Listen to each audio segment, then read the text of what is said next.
Only one state in the Union has supported high school hammer throwing. That state is Rhode Island. That's where Jacob Freeman comes from. They call him Thomas. His real name is Jacob, he says. And he, on the first throw in the preliminaries, got the 35-pound weight out, 71 feet 2.5 inches, to set up a lot of pressure on everybody else in his flight. Drew Lofton into the finals. The final 8 out of 17 competitors hurled the 35-pound weight out into second place. And the man from Colorado State would wind up holding that position. Jacob Freeman wins for the Jaspers of Manhattan the 35-pound weight throw. Dan Taylor, who had one of the longest throws in the country, wound up for Ohio State in third place.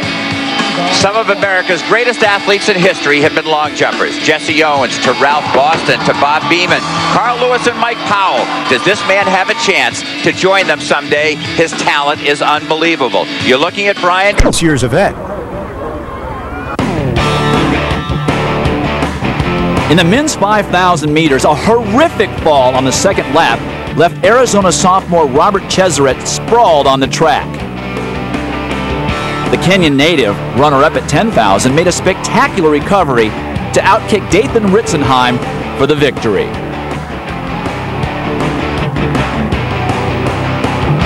Jake Freeman, the oldest of 3 hammer-throwing brothers, came from behind with a throw of 232 feet 2 inches to give Manhattan College its first ever victory in this event.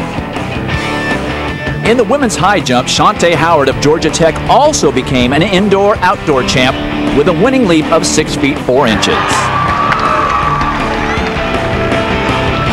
Last round fireworks in the men's long jump. Entering the final round, LSU's John Moffitt leapt to a wind-aided 27 feet 6 3/4 inches to steal the victory and become another indoor-outdoor winner in 2004.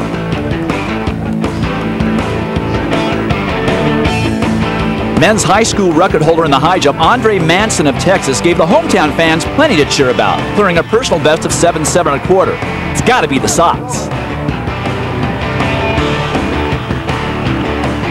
Levon Sands of Auburn atoned for a horrible 13th place finish in the long jump.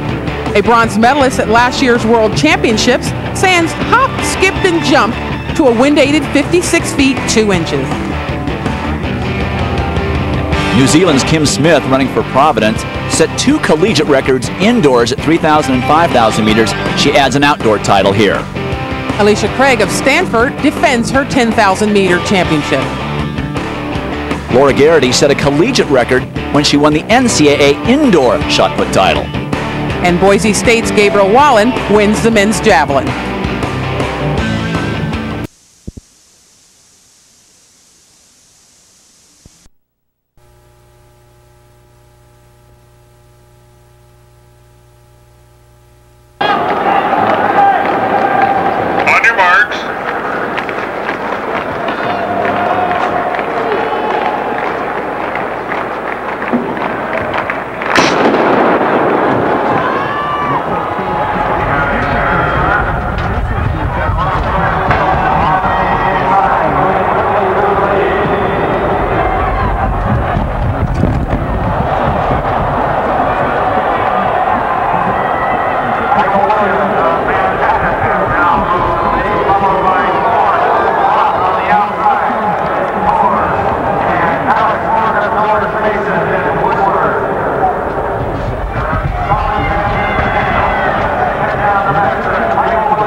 you go, baby. Show them.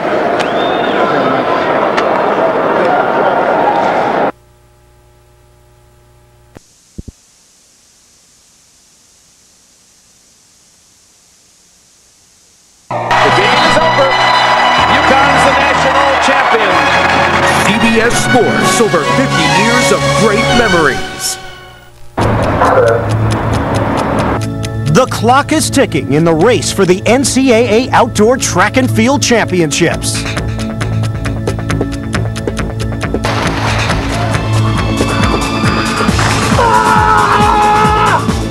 The Arkansas men, always strong of heart and now fleet of feet, look to extend their dominance. The LSU women's dynasty, 2 decades strong, may face its toughest hurdle. The UCLA Bruins are ready to hammer their reputation as perennial bridesmaids. And Texas coach Bev Kearney hopes to inspire the Longhorns to victory.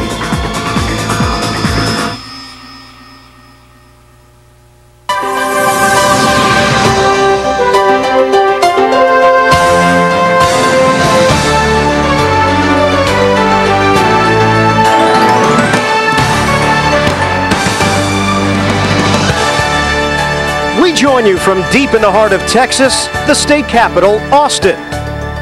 It serves as the backdrop for the premier collegiate track and field competition of the season. CBS Sports is proud to present the NCAA Division I Outdoor Track and Field Championships.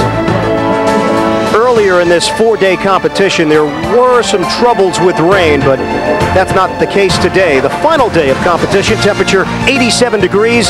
It is hot, it is humid, partly cloudy skies. The forecast the rest of the way. Hi everybody, I'm Ian Eagle. Welcome to Mike A. Myers Stadium on the campus of the University of Texas. Once again, 2 powerhouse programs are at the forefront of the Outdoor Championship. On the men's side, Arkansas, the Razorbacks looking for an unprecedented 39th national title. For the women, LSU, the Lady Tigers, trying to defend their championship from 2003. And there is some history for both of these schools here in Austin. Back in 1992, the last time the event was held here in the state capitol, both teams took home the national championship. I'm joined right now here in the booth by former Olympian Carol Lewis. And now let's talk about the men. Arkansas, interesting. There's no surprise in that they've been successful this year, but they're doing it in a different way. They really are. When you say the University of Arkansas, you usually mean their strong distance core. But this year, they have got a great crop of young sprinters in the 100 and 200 that might carry them on to a championship. But I talked to Coach John McDonald because after the indoor season, they had a lot of mental meltdowns there. But he said that the team was the same physically, but they are so much stronger mentally. All right, let's get the women's story right now as we go trackside and check in with our colleague, former Olympian, Dwight Stones. Thanks, Ian. Coming into these championships, we expected a tight battle for the team championship on the ladies' side, with the host Texas Lady Longhorns solidly in the mix. On day 1, during a brief lull in a series of storms, Texas was running right here in lane 9 in their preliminary heat of the 4x100 meter relay. Because of the rain-soaked track, third-leg runner Natasha Stanton of Texas decided to go with a cut-in-half tennis ball, much like this one, instead of the sticky, traditional white training tape to mark her starting point for her takeoff. The Lady Longhorns won their heat easily to qualify for the final, but a protest was lodged due to their use of an illegal marking device. That protest was upheld and Texas disqualified. That cost them an anticipated 8 second-place points and put them in a deep hole in their quest for